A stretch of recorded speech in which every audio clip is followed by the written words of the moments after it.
Ang aktres ng ABS-CBN na si Erich Gonzalez ay nagparamdam kamakailan sa kanyang social media.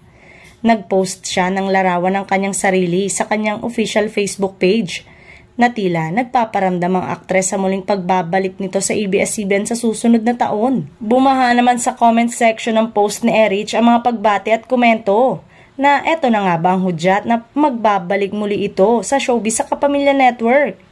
Siya na nga kaya ang post ng ABS-CBN sa susunod na babalik at pipirma sa Kapamilya sa pagpasok pa lang ng 2025.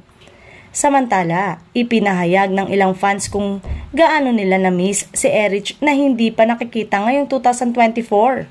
Ang kanyang huling proyekto ay ang seryeng La Vidalena na ipinalabas mula November 14, 2020 hanggang January 16, 2021.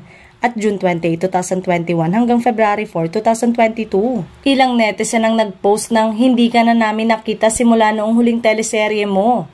Kung ikukumpara sa iba pang mga celebrity na nagpakasal, si Erich ay nagkaroon ng isang elegante ngunit low-key na kasal sa negosyanteng si Mateo Rafael Lorenzo noong March 2022. Nito ay namuhay siya ng tahimik. Ang pinakahuling update ni Erich ay noong January na nagdodokumento sa kanyang pagbisita sa Ivy Clinic sa Bonifacio Global City. Kapansin-pansin ang mga tagahanga ay nakakuha ng higit pang mga social media update tungkol kay Erich mula sa aktibong Instagram account ng beauty clinic.